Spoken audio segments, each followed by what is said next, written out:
एका राज्यामध्ये एखादी जात ही शेड्यूल कास्ट असू शकते किंवा शेड्यूल ट्राईब असू शकते, ते दुसऱ्या राज्यामध्ये ओपनमध्ये सुद्धा असू शकते. धनगर आणि धनगड या शब्दातला जो मूलभूत फरक आहे तो जाणून घेण्याचा खरंच कोणी प्रामाणिक प्रयत्न केला का? लिस्टमध्ये तो धनगड आहे, तो धनगर आहे. तर म्हणण्याचा प्रश्न असा आहे की धनगड हा जो शब्द आला आहे हा शब्दच मुळात चुकीचा आहे महाराष्ट्रासाठी, आणि ती लढाई आमची आहे. महाराष्ट्र 1960ला झाला. मग 1960ला जेव्हा महाराष्ट्र झाला तेव्हा ती लिस्ट तीच होती, म्हणजे ओरॉन कॉमा इन्क्लुडिंग धनगायन Dhangad D D D H N G A D. महाराष्ट्रामध्ये धनगड अस्तित्वात नाही आहे, कळलं का? पण तरी माननीय कोर्टाने ते ऐकलेलं नाही. लेकिन कोर्ट ने माना कि वो तो तुम इतने दिन तो धनगढ़ का लाभ ले रहे थे, इसी को कोर्ट ने माना कि देखो अब तुम यूटर्न ले लिया. ठीक है, कोर्ट ने तब तुम एफिडेविट दे रहे थे, आज फिर एफिडेविट दे रहे हो, फिर कल क्या और एफिडेविट दोगे, और ये धनगढ़ है तो उन्होंने मान लिया, कोर्ट फैसला हमारे खिलाफ दे दिया. अब हमारे लोगों के सामने, यंग जनरेशन है उसके सामने सवाल है कि ये मुद्दा है, सरकार ने पूरी तरह से सेटिस्फाई नहीं किया कोर्ट को. नमस्कार, मी मनोज भोयर, मॅक्स महाराष्ट्रामध्ये आपल्या सर्वांचं स्वागत आहे. मराठा आरक्षणाचा वाद गाजत असतानाच ओबीसी आरक्षणाच्या मुद्द्यानं उचल खाल्ली आणि या दरम्यान धनगर आरक्षणाचा मुद्दा सुद्धा खूप चर्चेत आला. धनगर एसटी आरक्षण जनहित याचिका एकूण 7 ते 8 याचिका होत्या आणि त्या मुंबई उच्च न्यायालयानं फेटाळून लावल्या. एसटी धनगर आरक्षण म्हणजे नेमकं काय, त्याला आदिवासी समाजानेही विरोध केला. आदिवासींचा एसटी धनगर आरक्षणाला विरोध आहे की धनगर समाजाची काही वेगळी मागणी आहे? धनगर आणि धनगड या शब्दातला जो मूलभूत फरक आहे तो जाणून घेण्याचा खरंच कोणी प्रामाणिक प्रयत्न केला का? आणि तो प्रामाणिक प्रयत्न समजावून घेण्याचा केला नसेल आणि त्याला वेगळंच वळण लागलं आणि विरोधाला विरोध म्हणून वेगळे मोर्चे काढले गेले का? हे सगळेच विषय अत्यंत महत्त्वाचे आहेत. पण या महत्त्वाच्या प्रश्नांची उकल करण्यासाठी काही मान्यवर धनगर समाजाचे आमच्यासोबत जोडले गेलेले आहेत स्टुडिओ. माजी निवृत्त IPS अधिकारी मधु शिंदे माझ्या उजव्या बाजूला आहेत, तर डाव्या बाजूला विधी सल्लागार आहेत ॲडव्होकेट मुरारजी पाचपोळ. नेमका धनगर एसटी आरक्षण विषय काय आहे आणि आपण कोर्टात त्यावेळी काय केलं, म्हणजे धनगर आणि धनगड या दोन शब्दामधला फरक समजून घेताना खूप कन्फ्युजन होतं किंवा संभ्रम निर्माण होतो. नमस्कार, मी आपल्याला सांगू इच्छितो की हा जो आमचा प्रश्न आहे, म्हणजे आपण जो या ठिकाणी सांगितलं की जनहित याचिका, ही आमची जनहित याचिका नसून याचिका आहे, म्हणजे रिट पिटिशन आहे. आमची ही एक संस्था आहे, धनगर समाजाची किंवा जनमातीची एक संस्था आहे.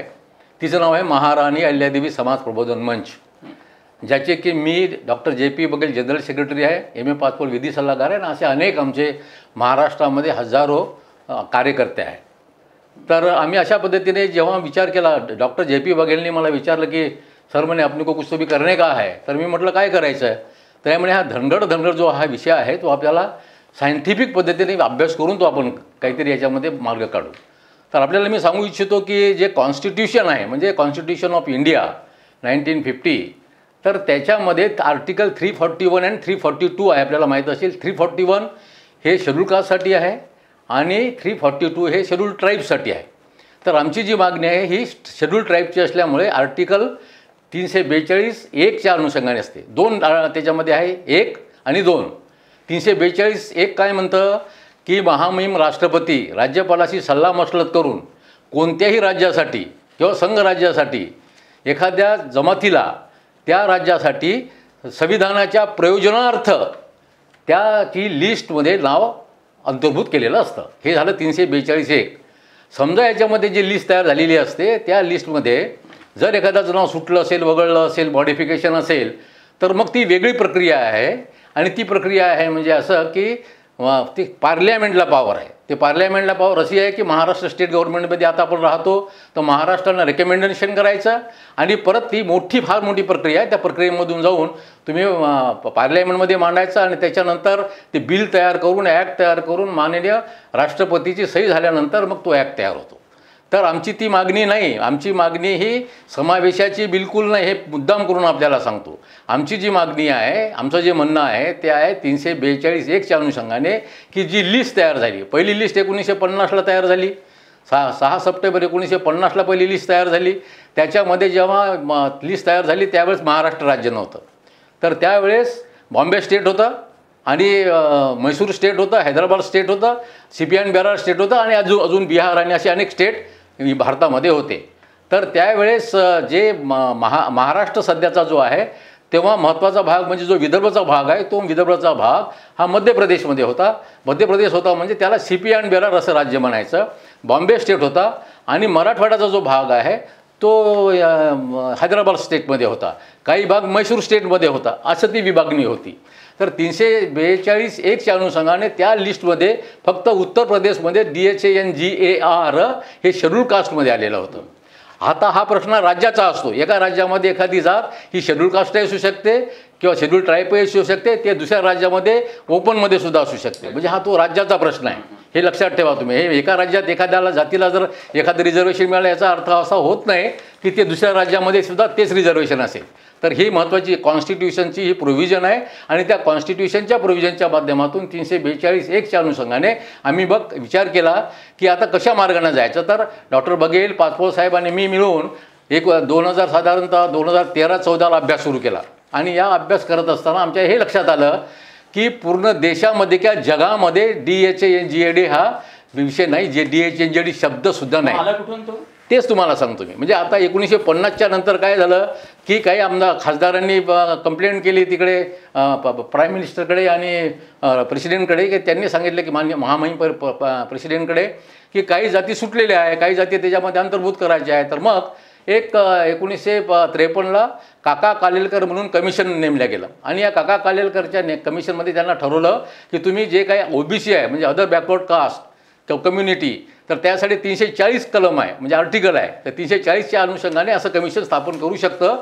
ते 340च्या अनुषंगाने काका कालेलकरचा कमिशन तयार झालं आणि त्याच्यामध्ये त्यांना सांगितलं, त्यांना टर्म्स अँड कंडिशन दिल्या की तुम्ही OBCचं तुम्ही आयडेंटिफिकेशन करा आणि तुम्हाला जर वाटत असेल तर कुणी SCतून ST तर जर तुम्हाला टाकायचं असेल किंवा STतून STमध्ये टाकायचं असेल किंवा त्याच्यातून OBCमध्ये टाकायचं असेल तर ते तशा पद्धतीचं तुम्ही रेकमेंडेशन करा.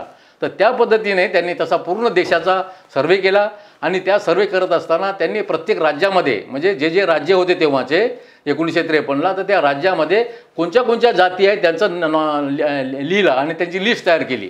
आणि त्या लिस्टमध्ये तुम्हाला मुद्दाम करून सांगतो की महाराष्ट्र जेव्हा झाला 1960ला, त्याच्यापूर्वी 1956च्या पूर्वी हे जे विदर्भचा भाग जो आहे त्याला CP आणि बेरार म्हणतात. CP म्हणजे सेंट्रल प्रोव्हिन्सेस आणि बेरार म्हणजे वराड, आपल्याला महाराष्ट्र म्हणतात ते वराड.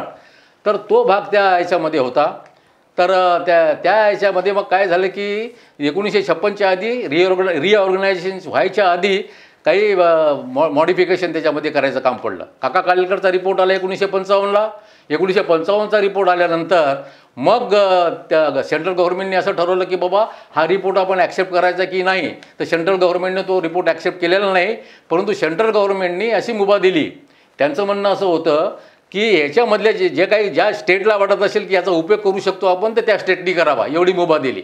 आणि म्हणून सेंट्रल गव्हर्नमेंटनी त्या मॉडिफिकेशनचा अर्थ हे लक्षात घेऊन मग त्यांनी त्या 1950ची जी लिस्ट होती शेड्यूल ट्राईबची, तर ती शेड्यूल ट्राईबची लिस्ट त्यांनी मॉडिफाय केली. त्याचं नाव आहे schedule caste and schedule tribe modification order 1956.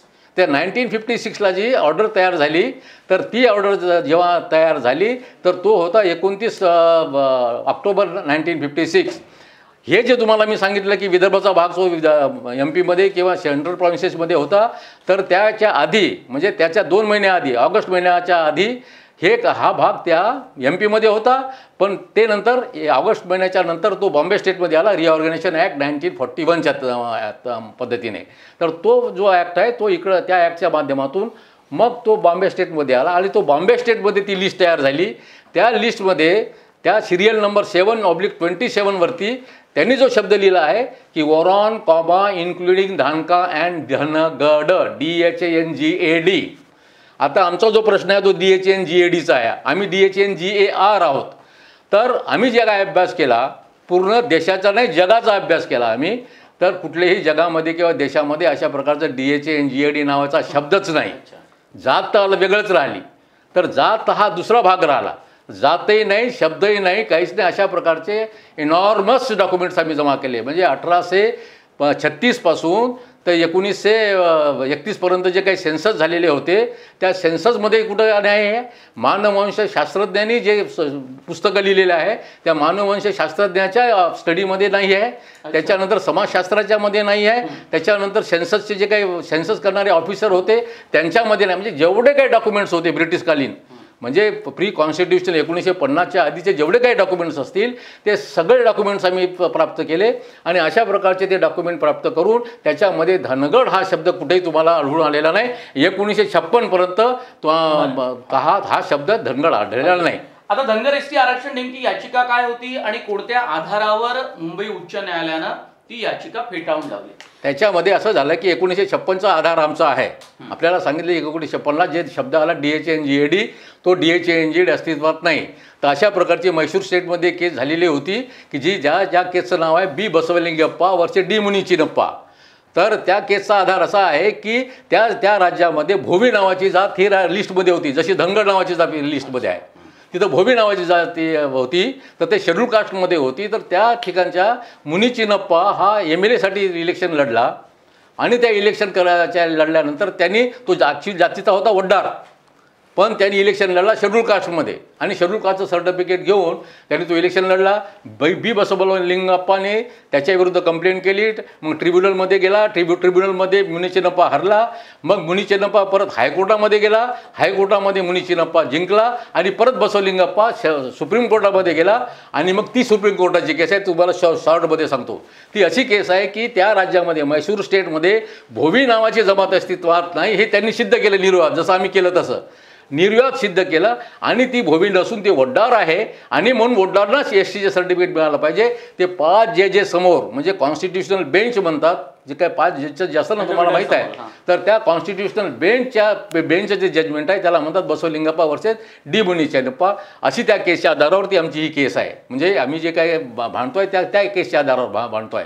तर म्हणण्याचा अर्थ असा आहे की हे 1956च्या आधी अशा प्रकारचं एकही डॉक्युमेंट त्या ठिकाणी नव्हतं आणि कुठल्या पद्धतीने जे प्री कॉन्स्टिट्युशनल म्हणजे अशा सुप्रीम कोर्टच्या अनेक जजमेंट्स आहे. सुप्रीम कोर्टच्या या कास्ट मॅटरमध्ये अशा जजमेंटमध्ये असं म्हटलेलं आहे की तुमच्याकडे जेवढे काही पुरावे आलेले असतील, कोर्टासमोर जे पुरावे आलेले असतील तर ते पुरावे तुम्ही प्री कॉन्स्टिट्युशनल जे असतील म्हणजे 1950च्या आधीचे जे ते पुरावे तुमच्याकडे असतील त्याला प्राधान्य द्यायचं. Probative value should be given to them. म्हणून ते आमच्याकडले असलेले पुरावे बघितले नाही. कळलं का? आम्ही जी याचिका दाखल केली तर त्या याचिका दाखल केली 2016ला, नंतर 2017ला हिअरिंग आली. अशा पद्धतीने 78 हिअरिंग त्याच्यामध्ये झाले आणि त्या 78 हिअरिंगमध्ये आम्ही प्रत्येक हिअरिंगच्या वेळेस आम्ही आमची बाजू मांडत होतो. त्याच्यानंतर असं मांडता मग हे आदिवासी मंडळी आहे त्या मंडळींना वाटलं की आता हे काहीतरी आपल्या विरुद्ध होत आहे म्हणून त्यांनी एक याचिका दाखल केली आणि त्या याचिकेमध्ये त्यांनी काय सांगितलं की बाबा आम्ही प्रूव्ह करू शकतो की महाराष्ट्रामध्ये धनगड आहे. महाराष्ट्र 1960ला झाला. मग 1960ला जेव्हा महाराष्ट्र झाला तेव्हा ती लिस्ट तीच होती. म्हणजे Oraon comma including Dhangad DHA-NGAD 1960ला सुद्धा तेच होतं. नंतर 1976ला परत मॉडिफिकेशन झालं. म्हणजे 56ची जी लिस्ट आहे ती परत 76ला मॉडिफाय झाली. ती झाली schedule caste and schedule tribe amendment act 1976 आणि तेव्हा महाराष्ट्र होता. 76ला महाराष्ट्र झाला होता कारण 60ला महाराष्ट्र झाला. तर त्या 60च्या नंतर 76च्या लिस्टमध्ये 36 नंबरला जे नाव आलेलं आहे ते ओरॉन कॉमा DHA-NGAD. तर अशा पद्धतीने जे नाव आलेलं आहे एक सेकंद पाणी पितो जरा.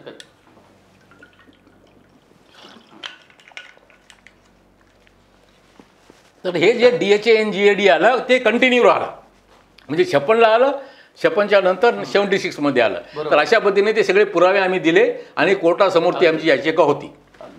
माननीय माझ्यासोबत ॲडव्होकेट मुरारजी पाचपोळ पण आहेत, विधी सल्लागार आहेत आणि महाराणी अहिल्यादेवी समाज प्रबोधन मंचाच्या संदर्भामध्ये आपली भूमिका नेहमी मांडत असतात.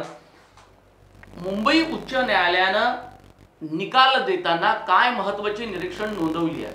इतका सगळा अभ्यास, इतके सगळे संदर्भ, इतके सगळे पुरावे तुम्ही न्यायालयासमोर ठेवले पण त्याची दखल त्यांनी घेतली नाही आणि तुमच्या विरोधात हा निकाल घेतला. यातील पहिला महत्त्वाचा मुद्दा असा आहे की आमची जी याचिका होती ती non existence of Dhangad in the state of Maharashtra हा आमचा महत्त्वाचा मुद्दा होता आणि तोच महत्त्वाचा मुद्दा असल्यामुळे आमची याचिका ही त्याच मुद्द्यावर आधारित होती. त्याचं कारण असं की माननीय मधुशिंदे साहेबांनी सांगितल्याप्रमाणे महाराष्ट्र राज्यामध्ये कुठेही धनगड नव्हता. पण हायकोर्टाने याबाबत असं निरीक्षण केलं की औरंगाबाद येथील 1950चा एक साधा LC होता, तोही झेरॉक्स कॉपी होती.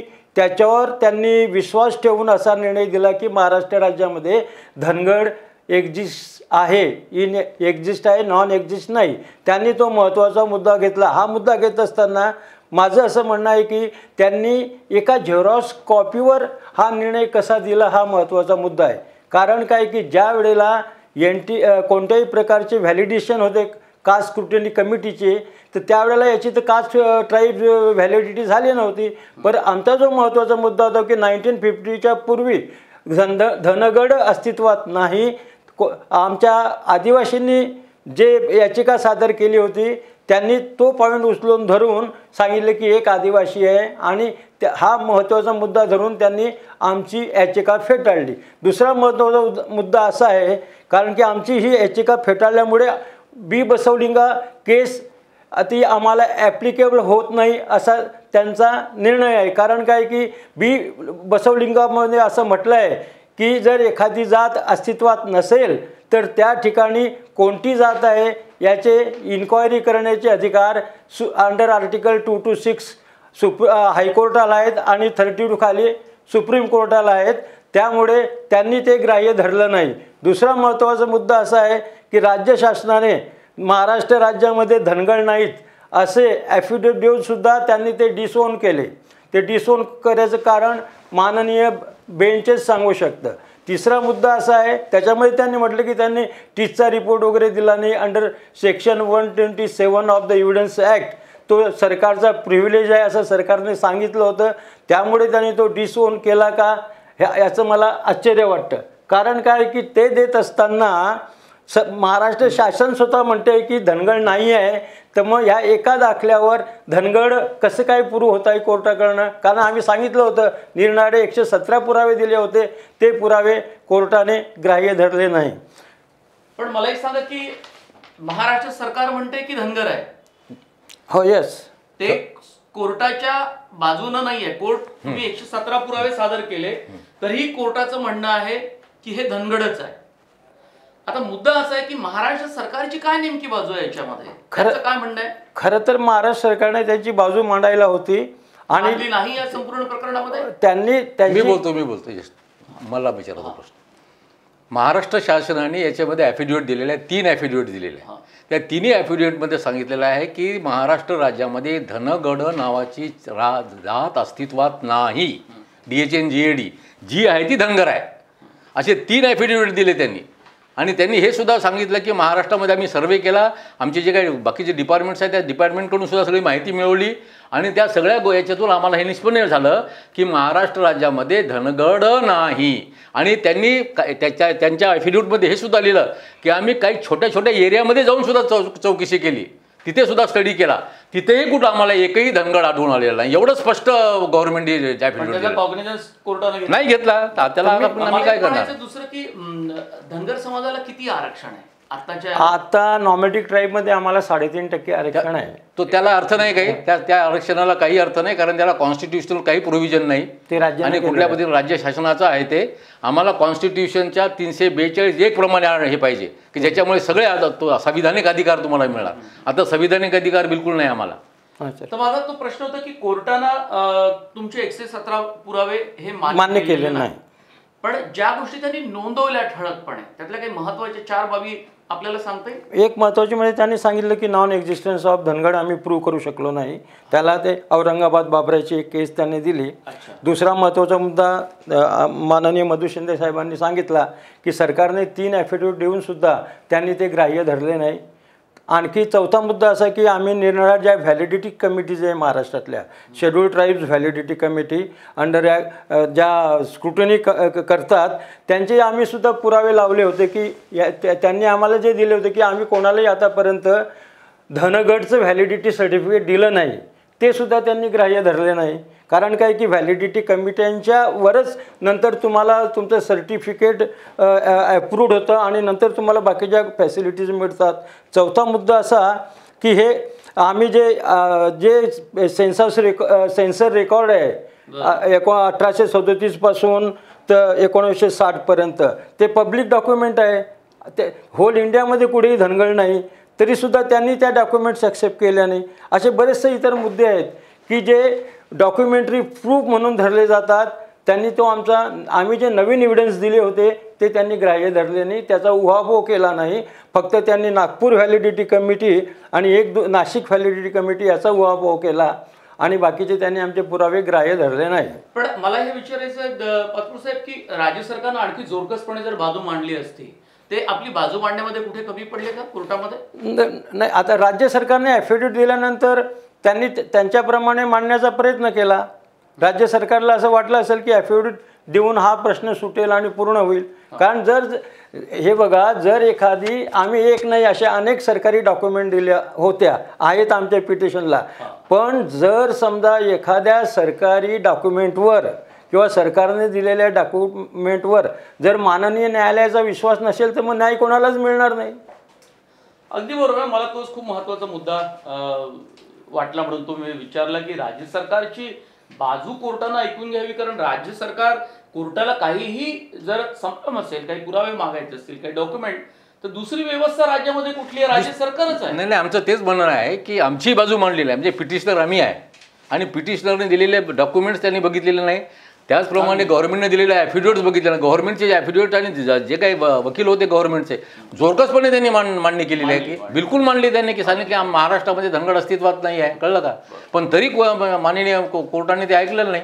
या चर्चेमध्ये आणखी एक पाहुणे जोडले गेलेले आहेत, ते म्हणजे महाराणी अहिल्यादेवी समाज प्रबोधन मंचाचे सरचिटणीस डॉक्टर JP बघेल. खूप स्वागत आहे मॅक्स महाराष्ट्रामध्ये आपलं. मुळात आता कोर्टाच्या निकालावर धनगर समाजातून खूप संताप व्यक्त होत आहे. याचं कारण की इतका अभ्यास करून पुरावे न्यायालयाला सादर केले गेले तरी सुद्धा न्यायालयानं ही मागणी काही मंजूर केली नाही आणि याचिका फेटाळून दिली.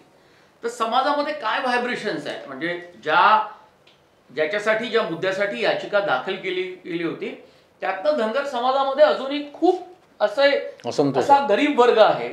त्या मुलांना शिक्षणात, नोकऱ्यांमध्ये आरक्षणाची गरज होती. मुळात आरक्षण काय आहे तर त्या गरीब समाजाला अपलिफ्ट करण्यासाठी म्हणून आरक्षणाचा उपयोग होतो. भले आरक्षणाला विरोध अनेक लोकांचा असेल आणि ज्या लोकांचा असेल त्या समाजामध्ये असे काही मुद्देच अस्तित्वात नाही आणि त्यांना आरक्षण आवडत नाही किंवा त्याला ते कायम वेगवेगळ्या कारणास्तव विरोध करत असतात.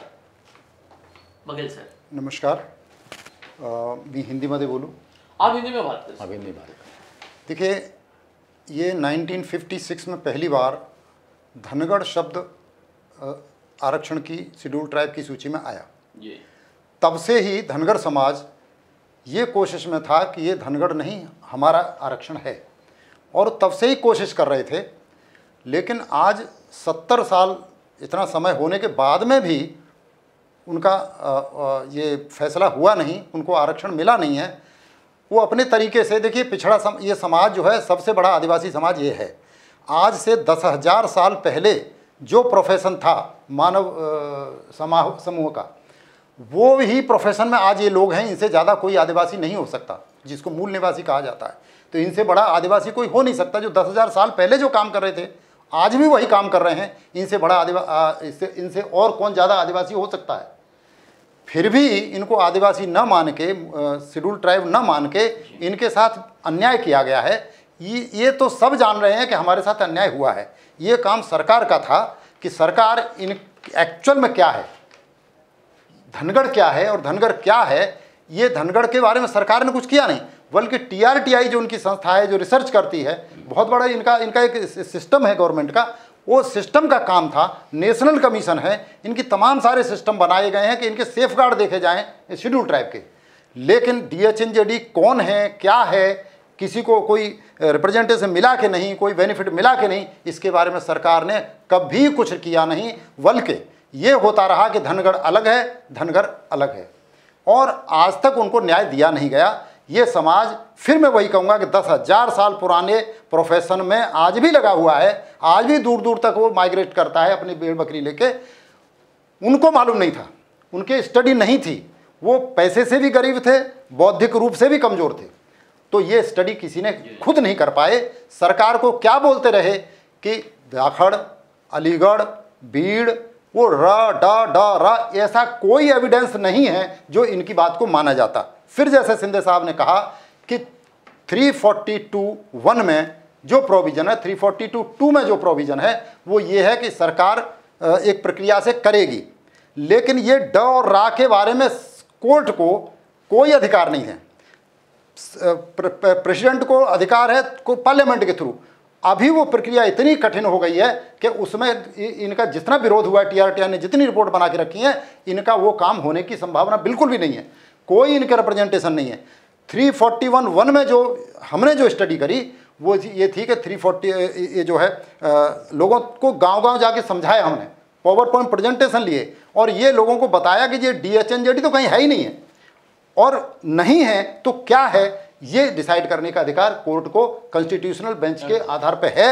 और ये लोगों को पता हो गया है कि धनगढ़ को हमको, धनगढ़ ना होते हुए भी हमको एक खिल्लारे फैमिली की वजह से, एक खिल्लारे फैमिली वो भी धनगढ़ है, उन्होंने लिख के दिया कोर्ट में एफिडेविट कि हम धनगढ़ हैं, हमारे पिताजी ने गलती से अनपढ़ थे, इलिटरेट थे, उन्होंने धनगढ़ लिख दिया। हमारा भी इंप्रेशन था कि हम धनगढ़ और धनगढ़ एक ही चीज़ है और हमको सर्टिफिकेट मिल गया, लेकिन हम धनगढ़ हैं, ये कोर्ट को बताया भी गया और कोर्ट ने फिर भी मान्य नहीं किया उनके एक transfer certificate, school leaving certificate के ऊपर से, और कहा कि नहीं, हम नहीं मानते कि धनगढ़ नहीं है, धनगढ़ एग्जिस्ट करता है, और उसी बेसिस पे हमारा फैसला उन्होंने हमारे खिलाफ दे दिया। तो ये लोगों को समझ में आ गया, पूरे समाज को समझ में आ गया, और यही नहीं पूरे देश में समझ में आ गया है कि हमारे समाज के साथ, धनगरों के साथ अन्याय हुआ है और इसलिए नाराजगी है। अभी ये देखिएगा कि कोई पॉलिटिकल गेम इसके पीछे लग रहा है, क्या वो भी आरोप किया जा रहा है? देखिए, मेरी व्यक्तिगत राय अगर पूछेंगे इसमें, अगर कोर्ट की अवमानना का ऐसा कोई मैं आक्षेप नहीं लेना चाहता, लेकिन नहीं, मैं वर्डिक्ट के पीछे पॉलिटिकल गेम नहीं कह रहा हूँ, मैं ये कह रहा हूँ कि कहीं ये पूरा जो आरक्षण का मामला है या जो सुधार आपको चाहिए, और सिस्टम के अंदर जो राज्यकर्ता है जो समझना चाहिए उस चीज को, बिल्कुल है वो वहां कहीं बिल्कुल, बिल्कुल समाज के भी कई पॉलिटिकल लीडर है हर पक्ष में। हमारे समाज के पॉलिटिकल लीडर को तो पता नहीं है कि इशू है क्या। ये सिर्फ पडलकर, अब पडलकर साहब हमसे जब से जुड़े हैं तब से हम हमारे साथ आए हैं, वो हम बैठते हैं, बात करते हैं, वो पडलकर साहब को जरूर समझ में आया, गोपीचंद पडलकर को जरूर समझ में आया, और जो हम चाहते हैं उनसे उन्होंने सहयोग भी किया है। लेकिन बाकी हमारे मेजॉरिटी लोगों को, पढ़े लिखे लोगों को भी पता नहीं है, और उनकी ईगो ज़्यादा है। तो ईगो से वो समझते हैं कि मधु सिंधे कौन है, JP बघेल कौन है, और वो अपनी बात पे उसी बात को आज भी करें। आज जो फैसला जो आया, रिजल्ट जो आया है, उसमें भी काफ़ी लोगों को खुशी हुई है, उस तरह के लोगों को। और पॉलिटिकल, देखिए पॉलिटिकल इन्फ्लुएंस तो है, इसीलिए 70 साल से हमारा काम हुआ नहीं है, रोका गया है। आज भी क्या हुआ होगा पता नहीं है। उसकी वजह यह है कि ये धनगर समाज की पॉपुलेशन पूरे देश में है, ये महाराष्ट्र में ही नहीं, महाराष्ट्र में काफ़ी पॉपुलेशन है, मध्य प्रदेश में है, बिहार में है, झारखंड में है, उत्तर प्रदेश में तो इशू है ऑलरेडी, वो भी कोर्ट से लड़के लिया है, वहाँ मैं इन्वॉल्व था उसमें भी। 14 राज्यों में धनगर है, धनगर शब्द 14 राज्यों में है। 14 राज्यों का धनगर समाज अगर यूनाइट हो जाता है, आरक्षण मिल जाता है, तो इनका लेह लद्दाख वगैरह वहाँ धनगर नहीं है, वो अलग वर्ड है, उसको गड्डी गड्डी वगैरह बोलते हैं, वो दूसरा। लेकिन मैं शेफर्ड की बात नहीं कर रहा, शेफर्ड सब जगह है, only Dhangar DHNG are word जो है वो 14 राज्यों में सूची में है, कहीं कहीं लिस्ट में भी है, OBC में है, SC में है, ST में, वहाँ है, वो 14 राज्यों में है, धनगर शब्द है 14 राज्यों में, ज्यादातर OBC है, ज्यादातर SC में है, ज्यादातर OBC में है, ज्यादातर OBC में, यूपी में। लेकिन आपकी जो रीट पिटीशन बल्कि ये की गई थी, मैंने गलती से जनहित याचिका बोला था, तो वो रीट पिटीशन जो आपने की थी वो क्या, लेकिन क्या केवल महाराष्ट्र के लिए है या महाराष्ट्र केवल महाराष्ट्र के? फिर बाकी राज्यों में क्या? नहीं, ये राज्य का इशू होता है। उत्तर प्रदेश में क्या है? उत्तर प्रदेश में जैसे शिंदे साहब ने बताया 1950 में ही, इवन 1950 के पहले से भी, जो अंग्रेजों के काल में जो आरक्षण शुरू हुआ था तब से धनगर ही शब्द था, और 50 में जो पहली लिस्ट बनी उसमें धनगर शेड्यूल कास्ट में था। लेकिन ये समाज जैसे बौद्धिक रूप से भी कमज़ोर है, आर्थिक रूप से भी कमज़ोर है, इनको पता ही नहीं था, और ये धनगर का आरक्षण तब ले नहीं रहे थे, कोई ले रहा था, लोगों ने रुकवा दिया। ये पॉलिटिकल इन्फ्लुएंस की बात आ रही है। लोगों ने एक उदाहरण बताया, नहीं, वहाँ धनगर को रुकवा दिया, और रुकवा दिया तो फिर बाद में जब थोड़े से पढ़ाई लिखाई होने लगी आज़ादी के बाद में, 1-2 जनरेशन के बाद में, जैसे हमको कोई आरक्षण नहीं मिला, लेकिन हम ऐसे ही आए तो अब हमको समझ में आने लगा, तो हम देख रहे हैं कि हो क्या रहा है। तो हमने जैसे ये इशू शुरू किया तो फिर पॉलिटिकल लोग जो है, जो शेड्यूल कास्ट के लोग हैं, दूसरे जो इन्फ्लुएंशियल है, उसमें डोमिनेंट है, उन्होंने उसको रुकवाया। कोर्ट में जाना पड़ा, कोर्ट से जीत के आए, फिर भी सर्टिफिकेट बनने में वहाँ पर रुकावटें डाली जा रही हैं। उसमें पॉलिटिकल क्लास जो है, जो सरकार में है लोग, वो भी सहयोग नहीं करते हैं। हाँ बोलते हैं, पीछे से क्या बोलते हैं पता नहीं, सर्टिफिकेट बन भी रहे हैं, नहीं भी बन रहे हैं। जबकि उसी के आधार पर एक हमारा मेंबर पार्लियामेंट भी है, मिनिस्टर भी है, लेकिन वो भी जैसे सब लोग समाज के लोग करते हैं। SP सिंह बघेल, अच्छा, हाँ, यूपी से है। आता यापुढील वाटचाल धनगर समाजाची काय राहणार आहे? कारण गेल्या 70 वर्षांपासून हा आरक्षणाचा मुद्दा आहे. बरं, यात सर्वात महत्त्वाचं म्हणजे आदिवासी समाजाला असं वाटतं की आपल्या आरक्षणामध्ये वाटा मागणारा हा समाज पुढे येतोय, आक्रमक होतोय, आणि चोंडीवरून आपण पाहिले की दिंडीला अनुमती सुद्धा दिली गेली नाही. या उच्च न्यायालयाच्या निर्णयानंतर त्याचे तीव्र पडसाद धनगर समाजामध्ये उमटताना दिसून येत आहे. पूर्वी धनगर समाज इतका आक्रमक व्हायचा नाही, पण आता तो सुबुद्ध झाला, त्याच्याकडे 4 पैसे आले, त्यालाही वाटायला लागलं की आरक्षणाचा फायदा गेल्या 70 वर्षापासून आपल्या समाजाला मिळालाच नाही. तो जर मिळाला असता तर आज इतर समाज जसा पुढे गेला शैक्षणिक दृष्ट्या, सामाजिक दृष्ट्या आणि स्वाभाविक नोकरी लागल्यानंतर आर्थिक दृष्ट्या, इतका प्रदीर्घ काळ हा समाज या सगळ्या विकासापासून वंचित राहिला असं साधारणतः पाहायला मिळतं. बरोबर आहे? बरोबर आहे. तर आपला जो प्रश्न आहे असा की गेल्या 70 वर्षापासून आपल्याला हा न्याय मिळालेला नाही. 70 वर्षापासून न्याय न मिळण्यासाठी बघेल साहेबांनी आणि पाचपूर साहेबांनी तुम्हाला सांगितलेलंच आहे.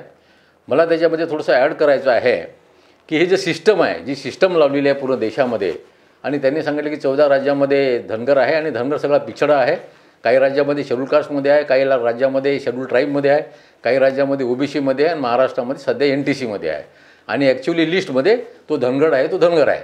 तर म्हणण्याचा प्रश्न असा आहे की धनगड हा जो शब्द आला आहे, हा शब्दच मुळात चुकीचा आहे महाराष्ट्रासाठी, आणि ती लढाई आमची आहे. आणि आम्ही महाराष्ट्रासाठी का लढतो तर तुम्हाला 342(1) आणि 2चं हे सांगितलेलं आहे.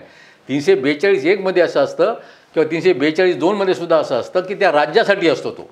म्हणजे महाराष्ट्र राज्यामध्ये जो काही आम्ही ST म्हणतो तर UPमध्ये SCमध्ये आहे, तर तो त्या राज्याचा प्रश्न आहे, हे लक्षात ठेवा. तर त्या दृष्टीने हा राज्याचा प्रश्न असल्यामुळे आमची फाईट ही महाराष्ट्रासाठी आहे, बॉम्बे स्टेटसाठी आहे. म्हणजे आधीचं बॉम्बे स्टेट आणि आधी महाराष्ट्र स्टेट. आता तुम्हाला सांगण्याचा मतलब असा आहे की हे जे याचिका आहे आम्ही हरणार नाही 8 वर्षापासून सांगतो आहे. आमची याचिका 2016ला आम्ही दाखल केलेली आहे, आणि या 2016पासून आतापर्यंत ती सुनावणी चाललेली आहे. इतक्या 78 सुनावण्या झाल्या. मग जर तुम्हाला आमच्या विरुद्ध निकालच द्यायचा होता तर 78 सुनावण्या घेण्याचं काय कारण होतं? तुम्ही पहिल्या 1-2 सुनावण्यामध्ये सुद्धा करू शकले असते, आणि ते सुद्धा तुम्ही एका नुसत्या LCवरती, आणि ते सुद्धा बोगस डॉक्युमेंट की खिल्लारे फॅमिली त्यांनी जे काय सर्टिफिकेट मिळवलं किंवा त्यांनी त्याच्या बापाने जे काय धनगड असा शब्द लिहिला तो चुकीनं लिहिला, हे कोर्टामध्ये सिद्ध केलं आम्ही. आणि आम्ही हे सुद्धा सांगितलं की त्याची एन्क्वायरी चाललेली आहे, त्यांची व्हिजिलन्स कमिटीकडून एन्क्वायरी करत आहे. हे सगळे एवढे पुरावे कोर्टासमोर आहे, असे नाही की हे सगळे पुरावे कोर्टासमोर आहे, तरी अशा प्रकारचा निर्णय येतो. म्हणजे आमच्यासाठी आम्हाला आश्चर्यकारक आणि धक्कादायक. आता मला एक सांगा, तुम्ही प्रदीर्घ काळ या राज्यामध्ये नोकरी केली, तुम्ही माजी IPS अधिकारी आहे. ज्या धनगर समाजाला आरक्षणाचा फायदा जर यापूर्वीच मिळाला असता तर तो आणखी सुबुद्ध झाला असता, शिक्षित झाला असता. बाबासाहेबांनी आरक्षणाच्या मागची जी काही कल्पना स्पष्ट केली होती, जो उद्देश मांडला होता, आणि त्या उद्देशानुसार त्या समाजाला काही फायदा झाला आणि आज तो इथपर्यंत येऊन पोहोचलाय. तसा हा समाज वंचित राहिलेला आहे. बरोबर आहे. सिस्टममध्ये काय पाहिलं तुम्ही नेमकं? म्हणजे तुम्ही खूप उच्च पदावरती काम केलेले IPS अधिकारी आहात. नाही, म्हणजे हेच तुम्हाला सांगतोय ना की हा धनगड शब्द मी नेहमीच ऐकत होतो. पण जेव्हा मी रिटायर्ड झालो 2009-10ला, तर तेव्हा मग बघेल साहेब आणि पाचपूर साहेब भेटले. आम्ही विचार विनिमय केला, तर म्हणलं हे तर सारासार एकदम खोटं आपल्या विरुद्ध षडयंत्र आहे, आणि षडयंत्र आहे. म्हणजे 70 वर्ष आमचे लोक भांडत आहे. आमचे जे पुढारी असतील, जे काही पुढारी असतील बिचारे, ते आपापल्या पद्धतीनं भांडत आहे. सामाजिक लीडर जे असतील ते आपापल्या पद्धतीनं भांडत आहे, आणि मोर्चे काढत आहे, धरणं देत आहे, उपोषणाला बसतात आहे, पण कोणी त्याची दाद देत नाही. कारण काय की हा सहिष्णुता मानणारा समाज आहे, आणि गरिबीमध्ये राहणारा समाज आहे आणि म्हणून याच्याकडे कोणाचं लक्ष नाही, सरकारचंही लक्ष नाही, कोणाचं लक्ष नाही. सगळ्यात महत्त्वाची गोष्ट ती आहे. आणि गरिबी असल्यामुळे आणि दैनंदिन परिस्थिती इतकी बेकार आहे त्यांची समाजाची की एका गावावरून दुसऱ्या गावात जाताना तुम्हाला कल्पना असेल की घोड्यावर जातात आणि घोड्यावर त्यांचं बोचकं टाकून सगळं टाकून ते दुसऱ्या गावाला जातात. तिथे गेल्यानंतर तिथले जे पाटील मंडळी आहे किंवा जे सदन मंडळी आहे त्यांना येऊ देत नाही तिथे. म्हणजे इतकी घाणेरडी परिस्थिती आहे आमच्या मेंढपाळ बांधवाची. आता या मेंढपाळ बांधवांसाठी किंवा बंधू त्यांच्यासाठी महाराष्ट्र शासनाने शेळी मेंढी महामंडळ तयार केलं होतं. 10,000 कोटीचा फंड देणार होते, पण तोही सुद्धा कुठे दिसत नाही. मागे 1,000 कोटीचं काहीतरी पॅकेज दिलं होतं, त्याच्यातला 1 पैसा सुद्धा मिळाला नाही. फार तरी काही मला वाटतं 100 कोटी काहीतरी कुठं कशा पद्धतीने खर्च केले, परंतु ते सुद्धा 1,000 कोटी कुठे मिळालं नाही. म्हणजे एकंदरीत जी व्यवस्था आहे हे धनगर समाजाच्या विरुद्ध आहे आणि आम्हाला न्यायदेवतेकडे फार आशा होती. म्हणून आम्ही हे जे सुज्ञ लोक आहे, काही आमच्या समाजामध्ये शिकलेले आहे माझ्यासारखे लोक, तर अशा पद्धतीने आम्ही ठरवलं की बाबा न्यायालयामध्ये जाऊन तरी आपल्याला न्याय मिळेल. पण न्यायालयातून सुद्धा अशा पद्धतीची निराशा झाली. समाज एकदम गर्तेत गेलेला आहे, एकदम तीव्र संभावना निर्माण झाली. आपण पाहतोय समाजामध्ये काय पावलं टाकावीत तरुणांनी, कारण आता तुम्ही लढा देत होते, हा लढा आता तुम्ही किती काळापर्यंत देत राहणार, पण पुढे जर आरक्षणाचा हा जो काही मुद्दा आहे तो पुढे घेऊन जायचा असेल तर तरुण आणि तरुणींनी यापुढे आपल्या उन्नतीसाठी विकासासाठी आणखी काही काय पावलं टाकावी असं आपल्याला वाटतं? आरक्षण सिवाय हा इसी मुद्दे को लेकर देखिए, एक तो उपाय कोर्ट का था, अभी उपाय बाकी है. बाकी ये है कि कोर्ट ने जो फैसला दिया है, कोर्ट का भी एक अपना व्यू है, हम कोर्ट को ब्लेम नहीं कर सकते कोर्ट ने क्यों दिया. कोर्ट के सामने कोकने का एक केस था, 2000 में डिसाइड हुआ था. 2000 में इसी सरकार ने एक एफिडेविट दिया था कि धनगढ़ एग्जिस्ट करता है 2000 में. अभी इस बार में क्योंकि हमने जब स्टडी किया तो वो एफिडेविट गलत था. सरकार के ही रिकॉर्ड, जिसने एफिडेविट दिया उसकी ही रिसर्च, उसी आदमी की जो वहाँ का कमिश्नर था TRTI का, उसकी रिसर्च उसके पहले की वो हमने सब सामने लाए. तो सरकार को मानना पड़ा कि वो एफिडेविट रॉन्ग था, यानी धनगढ़ नहीं था, वो आदमी ओरांव था उनकी रिपोर्ट में. अब सरकार के सामने कोई उपाय नहीं था, इतने सारे डॉक्यूमेंट थे, तो धनगढ़ कहीं था ही नहीं, इवन आज तक नहीं था. तो सरकार ने फिर इस हमारे केस में एफिडेविट दिया कि धनगढ़ महाराष्ट्र में है ही नहीं. अब कोर्ट के सामने क्या क्वेश्चन आया, आदिवासी लेके आ गए, एक खिल्लारी फैमिली के 5-6 सर्टिफिकेट लेके आ गए, वैलिडिटी सर्टिफिकेट कि हम धनगढ़ है. उसमें 2 डॉक्यूमेंट जैसे पाचपोल साहब ने बताए, उसके स्कूल लिविंग सर्टिफिकेट में 1952 1953 का मेंशन्ड है कि वो स्कूल में एडमिट हुए, स्कूल छोड़ा. तो वो 56 के पहले, जिस दिन लॉ क्या कहता है, जिस दिन वो लिस्ट बनी उस दिन तक वो नाम होना चाहिए, अगर नहीं है तो कोर्ट इंक्वायरी करेगा. 56 में लिस्ट में DHNJD आया, 56 तक अगर DHNJD नहीं था कहीं पे भी महाराष्ट्र में, तो वो कोर्ट कंसीडर करेगा वो क्या था. अब सवाल लोगों के सामने ये है कि सरकार ने दिया, लेकिन कोर्ट ने माना कि वो तो तुम इतने दिन तो धनगढ़ का लाभ ले रहे थे, इसी को कोर्ट ने माना कि देखो अब तुम यूटर्न ले लिया, लिखा है कोर्ट ने, तब तुम एफिडेविट दे रहे थे, आज फिर एफिडेविट दे रहे हो, फिर कल क्या और एफिडेविट दोगे, और ये धनगढ़ है. उन्होंने मान लिया, कोर्ट फैसला हमारे खिलाफ दे दिया. अब हमारे लोगों के सामने, जो यंग जनरेशन है उसके सामने सवाल है कि ये मुद्दा है, सरकार ने पूरी तरह से सेटिस्फाई नहीं किया कोर्ट को, या तो कोर्ट ने पूछा नहीं या इन्होंने खुद करना चाहिए था. अब ये सरकार की जिम्मेदारी है, सरकार की बेइज्जती है इसमें कि सरकार के एफिडेविट को कोर्ट ने नहीं माना है. इस सरकार, महाराष्ट्र सरकार इस जिम्मेदारी को पूरा करे, इसके अगेंस्ट में रिव्यू में जाए और ये कोर्ट को बताए कि धनगढ़ एग्जिस्ट नहीं कर रहा है. वो डॉक्यूमेंट फर्जी थे, इंक्वायरी चालू थी, कोर्ट ने बोला 2023 में आप इसको नोटिस दे रहे हो, 2023 में आप इतने दिन बेनिफिट ले लिया धनगढ़ का. कोर्ट को वो खराब लगा. ये सारा फैसला सरकार के खिलाफ है. तो सरकार जाए, रिव्यू करे, कैसे भी करे, कोर्ट को सेटिस्फाई करे, और ये कि धनगढ़ एग्जिस्ट नहीं कर रहा है और ये सारे खोटे डॉक्यूमेंट थे, ये बोगस डॉक्यूमेंट थे, तो कोर्ट मान लेगा और हमारे इसमें फैसला आ जाएगा. फिर भी अगर नहीं होता, फिर भी सरकार नहीं करती है, तो जितनी भी यंग जनरेशन है हमारे महाराष्ट्र की ही नहीं, पूरे देश की, क्योंकि पूरे देश में धनगढ़ नहीं है, इन्होंने सरकार के खिलाफ खड़े हो जाना चाहिए कि हमें न्याय दो. हमको खूप वेगवेगळ्या मुद्द्यांवर ही चर्चा झाली. मुळात आदिवासी समाजाला मिळत असलेल्या ST आरक्षणात काही आपला वाटा हा धनगर समाजाला नको आहे, तर धनगर समाजाला मुळातच जे आरक्षण आहे आणि त्यात धनगड आणि धनगर असा जो शब्दातला जो फरक आहे तो नीट समजावून जर घेतला आणि तो कोर्टाने ग्राह्य मानला वेगवेगळ्या पुराव्याच्या आधारे, तरच काहीतरी धनगर समाजाला आरक्षण मिळण्याची शक्यता आहे. पण अर्थात कोर्टाने ही याचिका फेटाळल्यामुळे राज्य सरकारला ती जबाबदारी आपली ओळखून वेळीच पावलं उचलावी लागणार आणि पुन्हा एकदा जोरकसपणे न्यायालयामध्ये रिव्ह्यू पिटिशनच्या मार्फत आपली भूमिका स्पष्ट करावी लागणार. खूप धन्यवाद. महाराणी अहिल्यादेवी समाज प्रबोधन मंचाचे महाराष्ट्र राज्याचे अध्यक्ष माजी IPS अधिकारी मधु शिंदे, आपलंही विधी सल्लागार ॲडव्होकेट मुरारजी पाचपोळ आणि डॉक्टर JP बघेल जे सरचिटणीस आहेत या समाज प्रबोधन मंचाचे. खूप धन्यवाद. ही चर्चा आपल्याला कशी वाटली ती कमेंट बॉक्समध्ये आपण जरूर कळवा आणि जर आपण आमचं max Maharashtra digital news channel जर सबस्क्राईब केलं नसेल तर बेल आयकॉनवर बटन दाबा आणि हे डिजिटल न्यूज चॅनल जरूर सबस्क्राईब करा. खूप खूप धन्यवाद. नमस्कार, धन्यवाद.